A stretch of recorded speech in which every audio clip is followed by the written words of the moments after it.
Queridos irmãos, a paz do Senhor, mais uma vez estamos aqui no nosso podcast EBD em Síntese. Sejam muito bem-vindos a mais uma lição da Escola Bíblica Dominical. Você, professor, ou até mesmo você, aluno, que também está acompanhando nosso podcast. A lição de hoje é a lição de número 3, a lição que será apresentada no próximo domingo, e tem por título Entendendo o Novo Testamento. O texto que vai embasar a lição está em 2 Pedro, capítulo 1, versículo 21, que diz: porque a profecia nunca foi produzida por vontade de homem algum, mas os homens santos de Deus falaram inspirados pelo Espírito Santo. Eu não estou sozinho nessa, me acompanha mais uma vez o nosso irmão Reinaldinho. A paz do Senhor, Reinaldinho. Paz do Senhor, irmão José, a paz do Senhor, irmão Milka. Paz do Senhor, você, amigo professor, amigo aluno, que está também aqui assistindo mais um desse episódio do EBD em Síntese Podcast. Muito bem. Paz do Senhor também a nossa irmã Milka, a nossa presença feminina que ilustra este podcast. A paz do Senhor, José, a paz do Senhor, Reinaldinho, a paz do Senhor, caro professor. É um prazer estar com vocês em mais um episódio, tá certo? E vamos juntos nessa jornada, nessa viagem pelo Novo Testamento, né? Como é a nossa lição, aprender mais um pouquinho, tá bom? Conte conosco. Isso mesmo. A nossa viagem pelo Novo Testamento, que começou com a introdução falando sobre o período ali interbíblico, intertestamentário, e agora a gente está na lição que vai apresentar um panorama do Novo Testamento. A gente sabe que o Novo Testamento é esse segundo grande bloco da nossa Bíblia Sagrada, o primeiro, o Antigo Testamento, composto por 39 livros, e nós temos também o Novo Testamento, composto por 27 livros. E é interessante que você, professor, sempre bata na tecla de que também o Novo Testamento foi inspirado por Deus, assim como o Antigo. O Novo Testamento também, Deus inspirou homens para que eles escrevessem aquilo que o Senhor queria que nós aprendêssemos, né? Tanto os seus primeiros destinatários, como nós também que aqui estamos, que recebemos também a revelação da palavra de Deus. E é importante demais que a gente saiba que o Novo Testamento também foi inspirado pelo Senhor, pelo Espírito Santo, para trazer edificação para a sua igreja, para nos alcançar de forma grandiosa. E esse Novo Testamento ele é pedagogicamente, né, dividido em alguns grupos. O primeiro grupo, o grupo dos evangelhos, composto por Mateus, Marcos, Lucas e João. Esses 4 evangelistas que narraram fatos acerca da vida de Cristo, os milagres que Cristo fez. Nós temos também o livro histórico, o livro de Atos, onde Lucas ele vai narrar a história da igreja, o começo da igreja cristã, a história de Pedro, depois de Paulo e assim sucessivamente. Nós temos também as epístolas, seja elas paulinas ou as epístolas gerais, escritas por diversos autores. E por fim, e não menos importante, até porque o livro da Revelação, o livro do Apocalipse. Esse livro, sem dúvida, que traz para alguns tanto medo, tanto pavor, mas que para nós também é um livro de extrema importância, até porque a primeira palavra que está escrita nele é revelação, e assim Deus quis falar conosco. E para nós começarmos a nossa aula de hoje, nada melhor do que começarmos com os evangelhos, estes livros tão amados por todos. Talvez algum diga, eu gosto mais de Mateus, outro diga, eu gosto mais de João. Enfim, toda a escritura é divinamente inspirada e fica ao nosso gosto ler um pouco mais um ou outro, mas o importante é que todos nós nos debrucemos sobre este tema. E aqui eu quero começar com a nossa irmã Milka. O Novo Testamento, Milka, temos aí os evangelhos. O que nós podemos falar sobre estes 4 livros tão importantes e tão essenciais para a vida cristã? Então, José, como você mesmo disse, né, são 4 livros que compõem esse grupo dos evangelhos e são extremamente importantes para a vida cristã, principalmente porque eles vão apontar a Jesus Cristo. A gente sabe que durante toda a Bíblia, tudo aponta para o Salvador. Então, desde a Gênesis, que o homem pecou, Deus diz que virá esse Salvador e tudo vai se desencadeando para a chegada desse Salvador. Só que é nos evangelhos que o Salvador chega. E esses evangelhos apresentam a vida do Salvador, que é Jesus Cristo. Então, a maior importância deles é porque neles nós vamos conhecer o nosso Salvador, aquele em quem nós acreditamos. o aluno pode questionar, mas por que eu tenho que ler os evangelhos? Alguns acham até repetitivos, porque tem os evangelhos sinóticos, os 3 primeiros, né, que trazem geralmente as mesmas histórias, ou a maioria das histórias se repetem, mas contadas de formas diferentes para públicos diferentes, tá? A única exceção é João, que ele quase não faz referência nos outros evangelhos, mas a importância está porque apresenta Cristo. Se nós cremos em Cristo, devemos saber quem este Cristo é. E esses evangelhos nos apresentam a este Cristo, a este Salvador. Então, trazem Jesus como sendo Messias e Rei, como é o caso de Mateus. Em João, traz como Jesus sendo o Filho de Deus, que é o Verbo se fez carne. É assim que começa João, né? Então, inclusive, ele começa bem diferente dos demais. Você falou que uns gostam mais de um, de outros. Eu tenho um apego um pouquinho ali no livro de João. Então, sou suspeita para falar. Mas eles apresentam Jesus Cristo, né? E Marcos, ele traz Jesus como sendo um servo. Ele é filho, mas ele também é servo. E também temos o Evangelho de Lucas. E Lucas, ele faz uma biografia de Jesus Cristo endereçada a uma pessoa, só que ele não faz apenas um volume, né? Ele faz o segundo volume, que é o livro de Atos. Então, é um evangelho que ele tem uma continuação, inclusive. É muito importante que seu aluno saiba desses pontos. É um geral que eu estou falando agora, vocês vão ter outras lições falando especificamente dos evangelhos, então trouxe aqui só uma pincelada mesmo para a gente saber o que são esses evangelhos, rapidamente a importância deles. E não se esqueçam, Lucas, ele escreve um evangelho, mas também ele vai escrever um segundo volume, que é o livro de Atos, tá? Perfeito. Reinaldinho, sempre que eu olho para os evangelhos, é como se a gente tivesse um acontecimento, por exemplo, estamos nós 3 aqui falando de uma lição, cada um de nós vai abordar essa lição de uma forma diferente. Cada um de nós talvez queira enfatizar um ponto que achou mais interessante, que acha que pode se adequar melhor à realidade.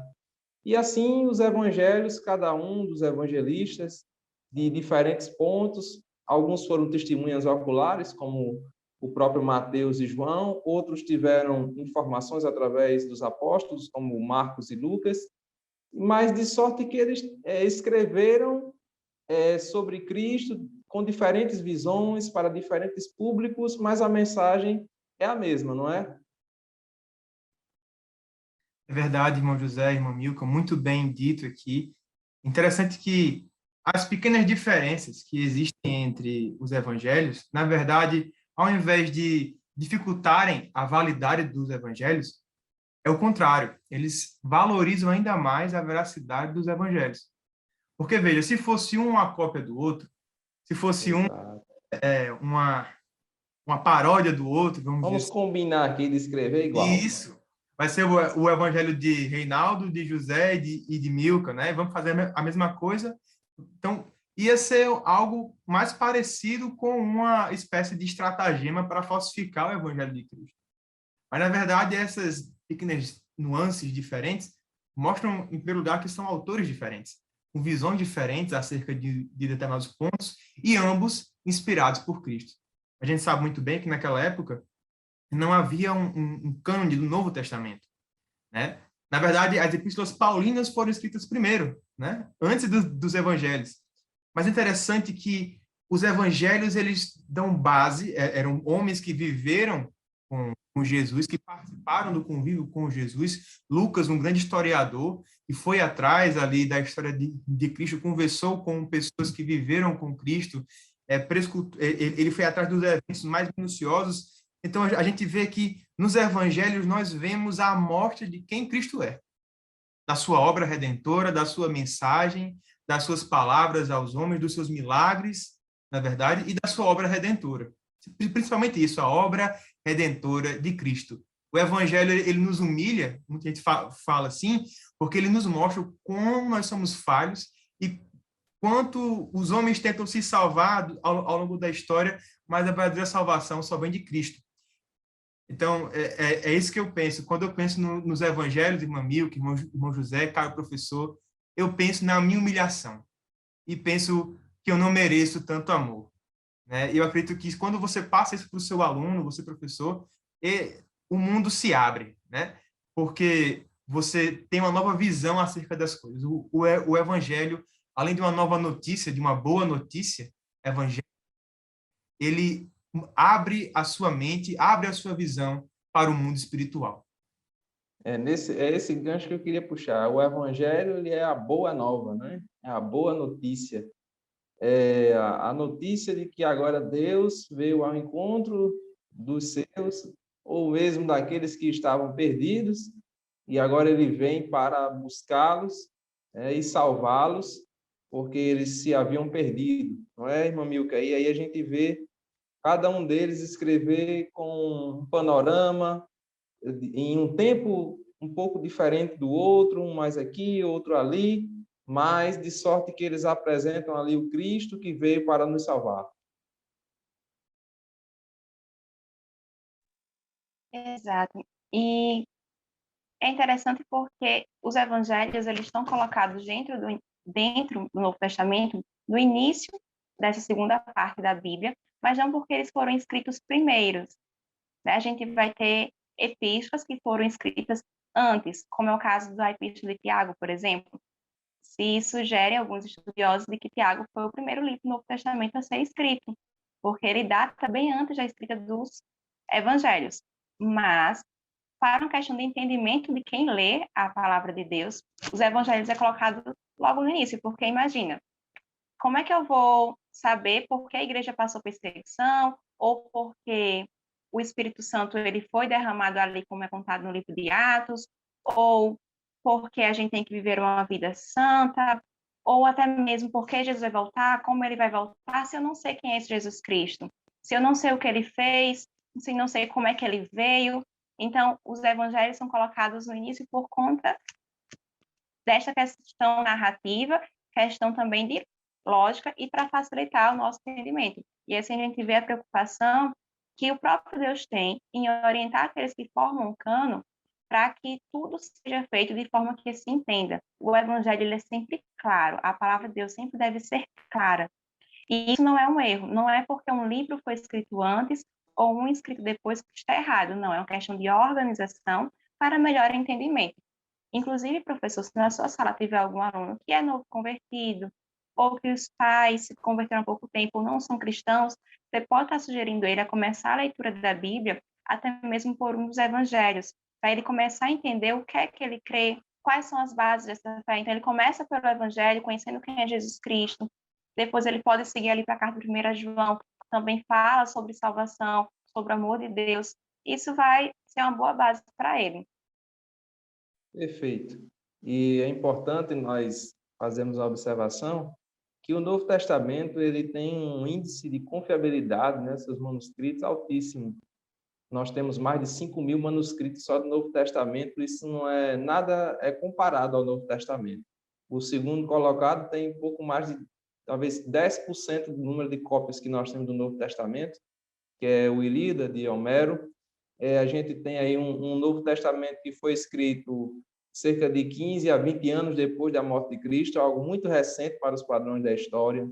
Então, você pode, através disso, professor, reafirmar que o Novo Testamento ele é confiável, que apesar de nós não termos os manuscritos originais, nós temos cópias que são confiáveis, que não tem nenhuma adulteração doutrinária, nós temos a Bíblia em nossas mãos e nós precisamos lê-la, né? E foram escritas por homens que, se não foram testemunhas oculares, como foram Mateus e João, Lucas e Marcos não foram testemunhas oculares, mas eles pesquisaram com Pedro, como foi o caso de Marcos, e com Paulo e outros apóstolos, como foi o caso de Lucas, e eles, Lucas disse assim, eu fui pesquisar para fazer algo minucioso, e ele faz o seu primeiro volume e ele não para por aí, não é, Reinaldinho? Ele vai fazer o segundo volume, que é o livro de Atos, e aí ele começa a dizer, olha, eu fiz o primeiro tratado, mas tem coisa ainda que eu quero falar.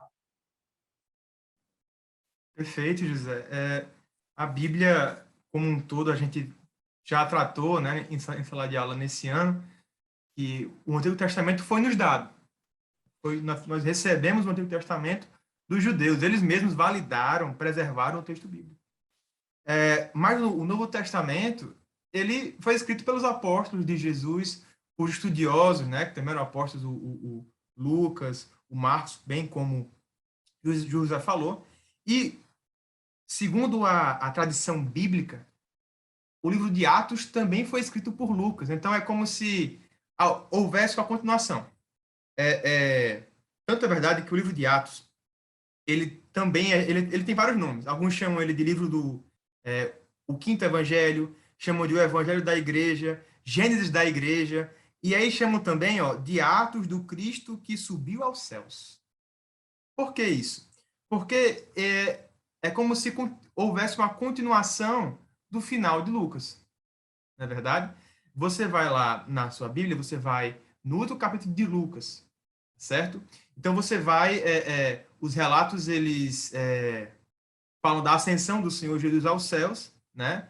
A sua ressurreição, não é? E aí depois disso você pode começar a ler o livro de Atos. Por isso ele chama de o quinto evangelho, vamos dizer assim. Nesse livro a gente tem algumas questões interessantes.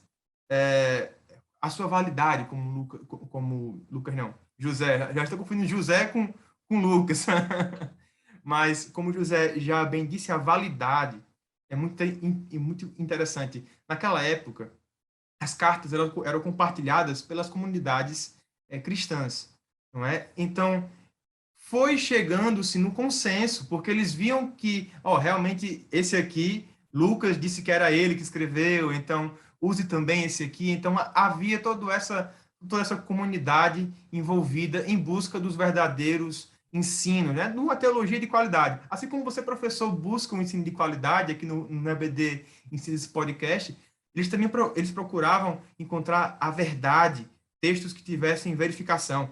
E a gente consegue até observar testemunhas primitivas, né? Lá no cânon muratório, em 170 depois de Cristo, eles afirmam que havia um autor que escreveu Atos dos Apóstolos, né? Eusébio Cesareia também cita isso, então há todo um arcabouço que vai validar o Novo Testamento e o livro de Atos também como verdadeiro. Flávio Joséfo, ele cita os cristãos, ele cita, então, a Bíblia é um texto muito confiável. Sócrates, por exemplo, você não pode dizer que Sócrates existiu, por exemplo, mas Cristo não. Cristo você tem confirmações históricas que nosso Senhor veio, existiu, foi assunto aos céus, e Atos começa narrando a história da igreja, o início da igreja. Provavelmente, a data mais segura que eu digo para vocês, meus irmãos, é que foi escrito no ano 63 depois de Cristo. Por quê? Porque ele não menciona nem o julgamento de Paulo, nem menciona a destruição de Jerusalém, nem o incêndio e a perseguição dos cristãos em Roma. Então, por isso, a data mais provável é que seja em 63 a.C., e não depois. Alguns autores dizem que seja depois, mas essa é a melhor data. E, para não demorar bastante, a gente tem aqui alguns pontos interessantes para ser tratado no livro de Atos. O primeiro é o Pentecostes. Ele inicia com o Pentecostes, inicia com a descida do Senhor Jesus com a descida do Espírito Santo ali repartindo línguas entre os nossos irmãos. Então é importante você, professor, que você lembre que o Espírito Santo veio, ele disse, não vos deixarei órfãos. Não é verdade? Interessante, José, que os discípulos de Sócrates, depois que ele morre, eles se chamaram de órfãos. Eles eram chamados de órfãos, porque não havia ninguém para ensinar mais nada a eles. Mas Cristo não, ele vem e manda o nosso Consolador, que é o Espírito Santo. Ele disse, né? Não vos deixarei órfãos. Maravilha, glória a Deus. Irmã Milka, esse livro ele traz vários relatos. Lucas era um historiador muito apurado. A gente tem comprovações de tudo que Lucas escreveu ali, você tem registros, coisas extraordinárias. E nós temos no livro de Atos uma coisa muito importante, que já foi falado aqui, que é a questão do Espírito Santo. E nós sabemos que é importante que você, professor, reafirme essa doutrina da nossa igreja. Nós somos uma igreja pentecostal E muito do nosso modelo pentecostal vem justamente do modelo lucano, né, de Lucas Atos. E o que a gente poderia trazer de aplicação a respeito desse livro tão importante que é o livro de Atos dos Apóstolos? Muito bom, José, muito bom mesmo. A gente sabe que a nossa igreja, ela acredita no Espírito Santo, acredita que o Espírito Santo continua atuando em nós e acredita na diversidade de dons. Nós entendemos que os dons continuam até hoje. E esses dons, a gente começa a perceber eles ali no livro de Atos, quando o Espírito Santo ele desce, ele toma ali os apóstolos, mais os discípulos que estavam reunidos, esperando essa descida do Espírito Santo, em obediência a Jesus Cristo. Eles não simplesmente se reuniram ali à toa, eles se reuniram confiando, crendo que o mesmo Jesus Cristo que veio ordenou a eles subir aos céus. Eles sabiam quem ele era, criam neles e aí obedeceram e o Espírito Santo desceu sobre eles. Esse é um primeiro ponto que eu acho interessante que a gente tem que entender. O Espírito Santo ele é real, mas a gente tem que crer nele. A gente sabe que nós temos a nossa fé em Deus, a nossa fé no Espírito Santo, a nossa fé em Jesus Cristo, na Trindade. Então, o primeiro ponto que a gente aprende aí é o Espírito Santo. No Espírito Santo é também termos a fé. Temos a fé que, assim como Deus também concedeu naquele tempo, ele continua concedendo nesses tempos atuais. E isso não mudou. E o nosso Deus, ele é imutável. Isso é um ponto também interessante. Uma coisa que eu acho muito interessante em relação ao Espírito Santo, que está ali no livro de Atos, é a personalidade de Pedro. Vou chamar de personalidade. Porque a gente vê nos evangelhos Pedro como uma pessoa sendo muito possível, extremamente possível, né? A gente vê ali quando Jesus vai ser preso, pega a espada, vai cortar a orelha e tal, e Jesus disse, você me ama, amo. Não, Jesus, você não vai ser morto, se você for, eu vou junto. E depois ele tem medo, ele era um ser humano, né? A gente também temos que ter desse lado, Pedro era um ser humano, ele tem medo, ele recua, mas depois que Jesus volta, ele é ressurreto, ele começa a ter uma outra transformação. A primeira transformação foi quando ele começou a seguir Jesus Cristo, ele deixou tudo para seguir Jesus. A segunda que a gente vê é que ele começa a mudar seu comportamento após a ressurreição. A gente vê quando ele vai dizer, quando Jesus pergunta a ele, tu me amas 3 vezes, na terceira vez ele diz, Senhor, tu sabes. Né? Ele já muda a sua resposta. E ali em Atos a gente vê também já uma outra mudança. É quando estão dizendo, estão bêbados a essa hora do dia, esse povo já está desse jeito, e Pedro se levanta com autoridade e diz, não, nós estamos bêbados, isso aqui o cumprimento da profecia ali de Joel.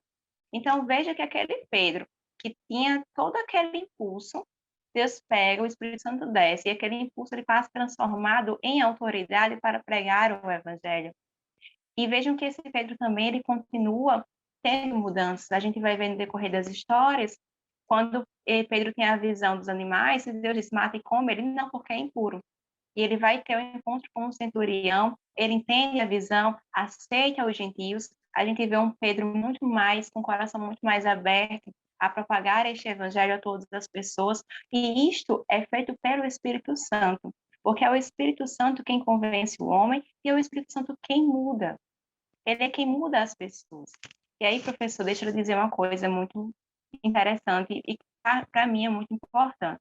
Quando a gente está dando uma aula, a gente está ensinando a Jesus Cristo, ou a gente está evangelizando, a gente tende, às vezes, a querer convencer a pessoa a todo custo, a convencer o nosso aluno, às vezes, à vontade, de abrir a mente do aluno e colocar na cabeça dele.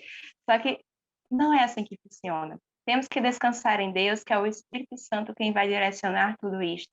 E isso a gente aprende em Atos. Mas o Atos fala de um contexto histórico, fala do Espírito naquele momento, mas isso é aplicado a nós. É quando a gente vê como esse Espírito Santo atua ali, a gente tem que aprender com aqueles que passaram por isso, para vermos isso. Professor, leia a palavra de Deus e aplique a sua vida, aplique nos diversos contextos, porque essa palavra ela é viva e é eficaz. E saiba que assim como o Espírito Santo foi derramado naquele período, o Espírito Santo continua sendo derramado desses tempos. E estamos vendo tempos que cada vez mais necessitamos sermos guiados por ele. Oriente o seu aluno a buscar esse Espírito Santo. Talvez você tenha alunos que não sejam batizados, ou que não tenham dons, ou que não se sintam vocacionados. E o livro de Atos ele vai abordar várias situações como essa. E aquele Deus que operou lá, ele continua operando. Fale isso ao seu aluno e descanse, que é Deus quem convencerá ele que isto é verdade. Amém?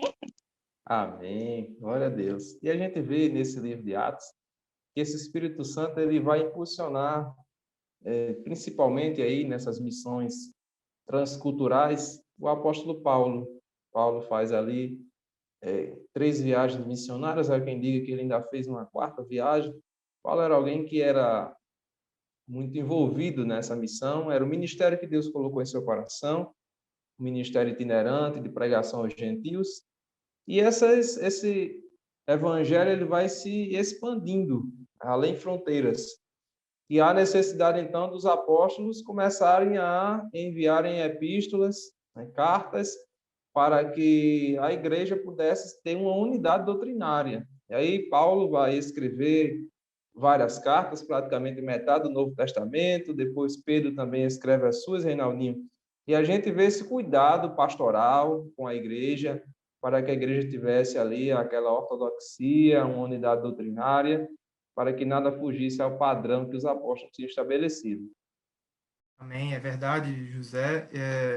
O apóstolo Paulo, ele tem uma vida muito agitada, né? Ele já nasce num lar que ele tem ensinamentos judeus, mas também tem ensinamentos helênicos. Então, ele é uma pessoa que cresce em conhecimento, ele foi ensinado.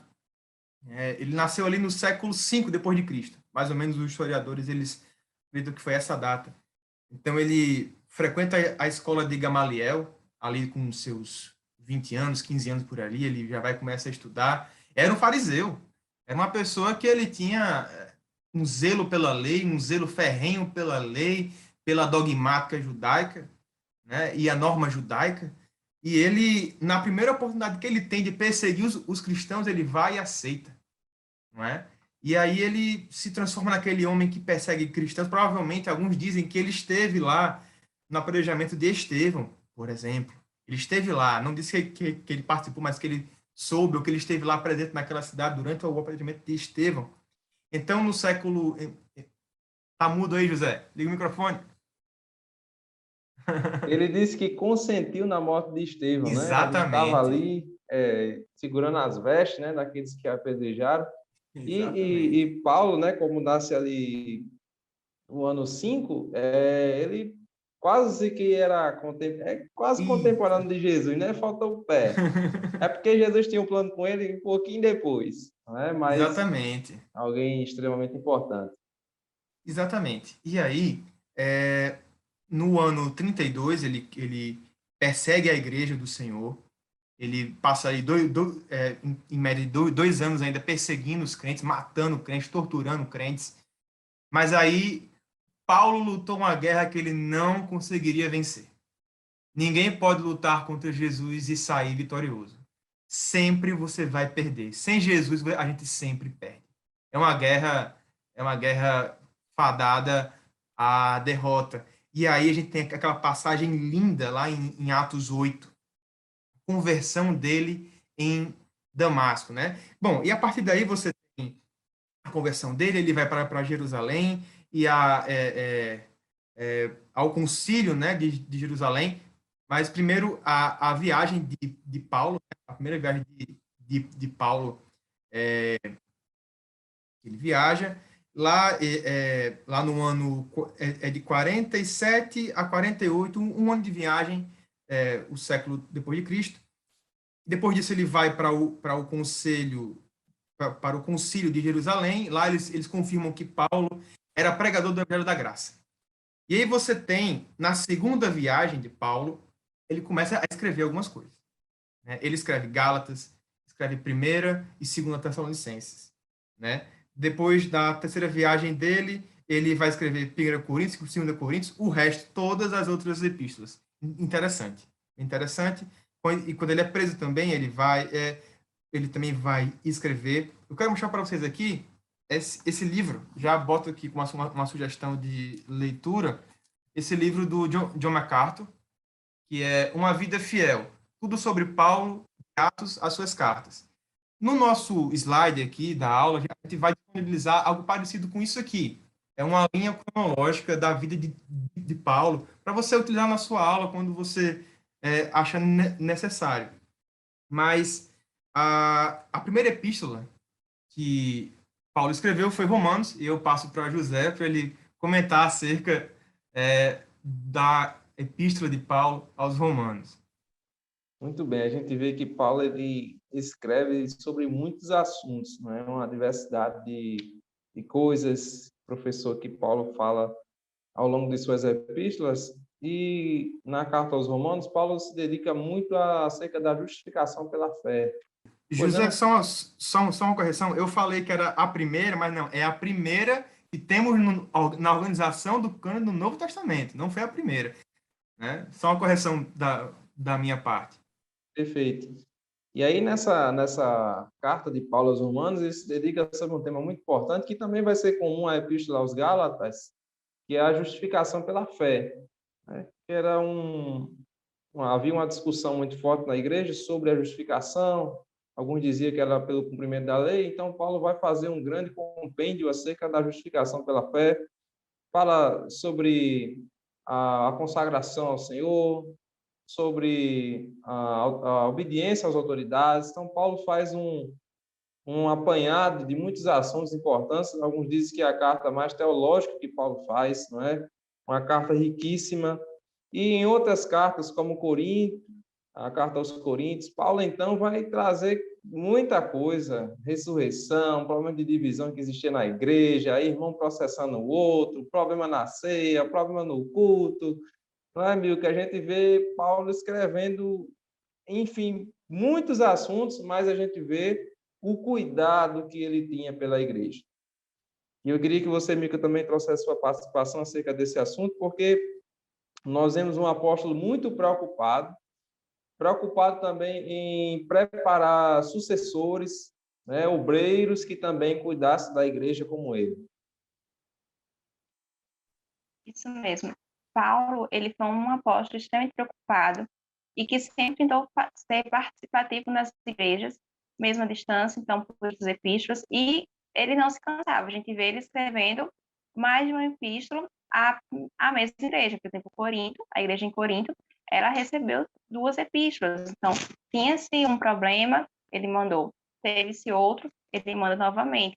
E a gente vê na carta, por exemplo, 1 Coríntios, que eram situações que a gente passava e fundamentos da fé. Vejam que os irmãos não estavam sabendo ceiar, né? Então a gente vê algo falando por Jesus Cristo, a gente não sabia ceiar. Às vezes não dá valor, né? Tipo, a ceia a gente tem todo mês. Aqui a gente está gravando, é terça-feira aqui na minha igreja, amanhã vai ser a ceia, e a gente está acostumada já com a liturgia e tal, às vezes vai em automático, mas assim, os irmãos daquela época, bem próximo de Jesus Cristo, não fazia 2000 anos que Jesus Cristo tinha vindo e morrido, fazia muito menos tempo. E eles não sabiam cear. E o apóstolo Paulo, ele chega ali tendo que orientar a cear. Os irmãos em Coríntios, por exemplo, não sabiam como usar os dons. A gente sabe que Corinto tem uma diversidade de dons, a igreja em Corinto, mas eles não sabiam como usar, e Paulo ali vem para ensinar. Eu vejo muito as cartas de Paulo, as epístolas de Paulo, todas as epístolas, todo o texto da Bíblia Sagrada é extremamente atual, mas as epístolas, elas trazem sempre ensinamentos que estão sendo tão necessários nos últimos dias, sabe? A gente está vendo novamente o que era pregado antigamente de errado, em que tanto o apóstolo Paulo, como João, como Pedro escreveram para intervir com relação a heresias, falsos mestres, falsos ensinos, que esses ensinos errados estão retomando a nossa igreja. E olha só, é algo que já está escrito há tanto tempo, mas que a gente tem permitido, de certa forma, entrar nos corações, nos ouvidos dos nossos membros. Então, a importância de a gente não apenas ler esses textos, mas de a gente interpretar esses textos e aplicá-los. A leitura por apenas ler é bater ponto. E viver o evangelho não é bater ponto. A gente não deve chegar e, tenho que orar, vou orar, tenho que ler, e ler de qualquer jeito, orar de qualquer jeito, enfim, não se importa, vai no automático. Isso não é vida cristã. Inclusive, nas epístolas gerais, a gente vê muito a exortação sobre viver uma vida em santidade. E viver em vida em santidade, ela não é viver no automático, é viver uma vida se relacionando verdadeiramente com Deus. Então, a gente vê essa importância da leitura e a aplicação dela. E outras epístolas que Paulo escreveu, além de Romanos, além de Coríntios, que vocês também podem estar comentando com os seus alunos e vendo também o que eles sabem sobre. Imagina, você sondar seus alunos sobre os conhecimentos que eles têm. Isso poderia ajudar o professor a ver o que é que você precisa acrescentar na aula. Não porque sua aula não é boa, mas porque você percebeu uma deficiência nos seus alunos. Eles são adolescentes, 15 a 17 anos. Eles não têm o mesmo conhecimento que você. Então, você pode estar sondando o que falta e estar acrescentando nas suas aulas também. Seria bem interessante e muito enriquecedor. Muito bem. E aí a gente tem, lembrando sempre, professor, que nós vamos ter lições nos pormenores. A gente vai estudar cada divisão dessa, cada seção dessa, onde você vai poder aprofundar ainda mais esses livros para os seus alunos. E é importante, fazendo um desafio aos seus alunos, que façam a leitura do Novo Testamento. Nada melhor do que o aluno conhecer ainda mais. São livros de fácil leitura, principalmente os evangelhos, e eles vão seguindo ali aquela sequência lógica, onde eles vão poder entender o evangelho, como a igreja, como o evangelho chegou até nós, quantas pessoas dedicaram as suas vidas para que essa palavra nos alcançasse, não é? Os apóstolos, aqueles que sucederam os apóstolos, até que chegasse a nós. E, por fim, no Novo Testamento, nós temos aí um livro que é tão temido por muitos, que é o livro do Apocalipse. Quando a gente fala, às vezes, em Apocalipse, alguém diz, meu Deus, eu tenho medo, o que vai acontecer? E outros dizem, a gente já está vivendo o Apocalipse. É verdade, até porque a gente já está ali na iminência de acontecimentos que em breve hão de acontecer. Glória a Deus por isso. Eu quero que ele venha logo também. É verdade. E a gente vê que Deus é um Deus tão preocupado em se relacionar e se revelar com o homem, que ele se apresenta, a primeira palavra do livro é a revelação, e é o próprio nome, Apocalipse, é a revelação de Deus para nós, Reinaldo. Amém. Eu acho o livro do Apocalipse, junto com Ezequiel e Daniel, eu acho, assim, algo impressionante, a precisão cirúrgica da revelação divina. É incrível, não é, Milka, né, José? Eu acho que o Apocalipse, as pessoas, como o José bem já mencionou, as pessoas têm medo porque acham um pouco confuso, mas, meus irmãos, ali está a nossa vitória, nossa esperança, né? Como diz aquele hino, nossa esperança é a sua vinda, o Rei dos Reis vem nos buscar, não é? O Apocalipse é a confirmação de que só em Jesus há salvação. Nós vemos Adão tenta se salvar, não consegue. No período dos juízes, a gente vê aquele povo tentando, levantando a salvação. O povo antes tinha pedido um rei, um povo depois, né, pediu um rei a Samuel, e os homens tentam a todo instante encontrar salvação para a sua vida, porque o homem não foi feito para essa vida, ele sente a morte, ele se afeiçoa de uma eternidade que ele não conhece, né? O coração do homem tem um vazio que somente o Senhor pode preencher, e o Apocalipse é a nossa vitória. É o triunfo do governo de Deus sobre a morte, e isso é de arrepiar os pelos, porque é a consumação da história, né? É a consumação das Escrituras na pessoa de Jesus Cristo, que morreu por nós. Ele retorna e instaura o seu domínio perpétuo, né? O mal, a morte é vencida, e nós encontramos com o nosso Senhor. Eu acho que essa lição, inclusive, eu acredito que seja a última, mas ela é, assim, eu acho que é perfeito.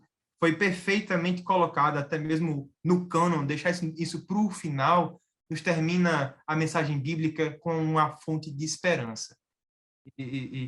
Embora o evangelho ele nos humilhe, mas o evangelho diz, você morre, porque você só vai ter vida enquanto houver a morte, quando você morrer para você mesmo. Muito bem. É um livro realmente fantástico, e a gente vê que no penúltimo versículo, né, a mensagem é: certamente cedo venho. Amém. Ora vem, Senhor Jesus. Esse é o desejo daqueles que leem, que escutam, que pregam, né, o Apocalipse, que cantam, porque é o nosso desejo que todas essas coisas se cumpram. É verdade que é um livro de difícil interpretação, ali a símbolos, a coisas que até mesmo grandes eruditos divergem, mas a mensagem do livro é que Jesus triunfará, né? É que tudo está no plano de Deus e que tudo vai se cumprir.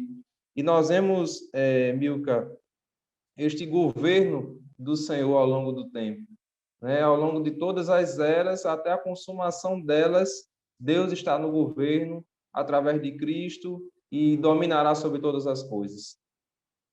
Isso mesmo. O livro de Apocalipse tem algo que eu acho muito interessante, porque ele foi escrito por João, certo? Esse João ele também escreveu o Evangelho, em que ele mostra Jesus Cristo como sendo o Filho de Deus. Ele escreve 3 epístolas. Nessas epístolas ele vai, na primeira, ele fala novamente sobre Cristo, sobre salvação, apresentando Cristo como sendo um advogado e falando novamente sobre a salvação dos nossos pecados. Na segunda e terceira epístola, ele já mostra como devemos viver uma vida como cristãos, também barrando doutrinas erradas que estavam surgindo.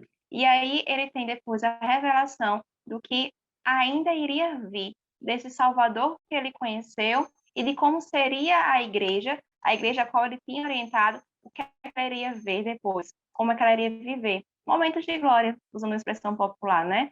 Porque nós vemos a Bíblia começando com um começo muito ruim para a humanidade, com um pecado. Mas ela termina gloriosamente, mostrando a redenção da igreja, vivendo com Cristo, reinando com Cristo. Então, veja, aqueles criados por Deus, que pecaram e foram separados de Deus, não sendo merecedores de nada, foram redimidos, como a gente vê no Novo Testamento, ali nos Evangelhos. Eles aprendem a viver uma vida santa e correta, como as epístolas ensinam, e termina com o livro da Revelação, mostrando que há esperança, porque um dia aqueles que aceitaram a Cristo reinarão com ele.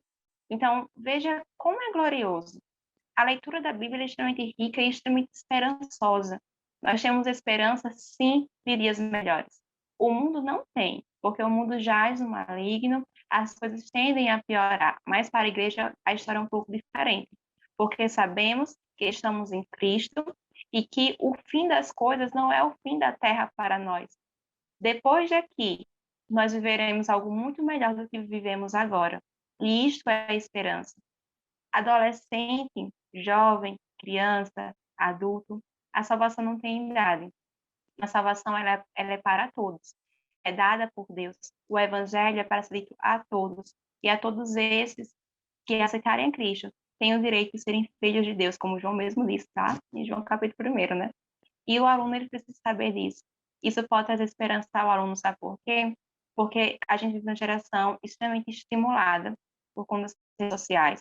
A gente vive numa geração extremamente competitiva, até mesmo para entrar na universidade, talvez na instituição federal, ou a competição para ser o melhor aluno, para ser, às vezes, o melhor no esporte, o melhor irmão, o melhor filho.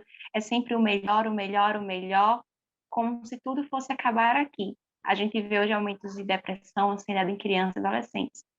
Mas entender que a nossa vida ela não é para ser vida para este mundo, mas sim para a eternidade, por causa de Cristo, e mostrar que no final a gente viverá no céu não haverá dor, não haverá tristeza, não haverá mais morte, é diferente. Isso ressignifica a vida do seu aluno. Ele pode passar a entender que é competitivo o mundo, sim, mas ele não vive para as glórias daqui, ele vive para glórias eternas, que é a glória de Deus. E ele está aprendendo isso nesse 2 trimestres. Ele aprendeu sobre quão pecaminosa é a natureza dele, quão errado foi o Antigo Testamento, e agora ele está aprendendo sobre a redenção e também sobre a vida gloriosa que terá em Cristo Jesus. Muito bem. Então, querido professor, olha, essa aula está imperdível. Muita coisa boa que a gente tem para apresentar. Eu sei que o tempo é curto, mas que você aproveite o máximo possível com seus alunos, lembrando sempre que você vai ter a oportunidade depois, em outras lições, de aprofundar ainda mais esses conhecimentos. Aqui irá uma apresentação panorâmica do Novo Testamento, mas já deu para ver que vem muita coisa boa pela frente e, com certeza, os nossos alunos vão ser edificados através da palavra de Deus. Incentive seu aluno a ler a Bíblia, a ler o Novo Testamento, E se ele quiser ler com você o livro do Apocalipse, faça um grupo de estudos, leia com eles, tente explicá-los para que eles também entendam este assunto. E para facilitar, não é, esse processo de aprendizagem, nós temos aí as dicas pedagógicas, irmã Milka. O que, que a gente pode acrescentar, e Reinaldinho, para os nossos professores, para que a nossa aula seja ainda melhor na lição de número 3?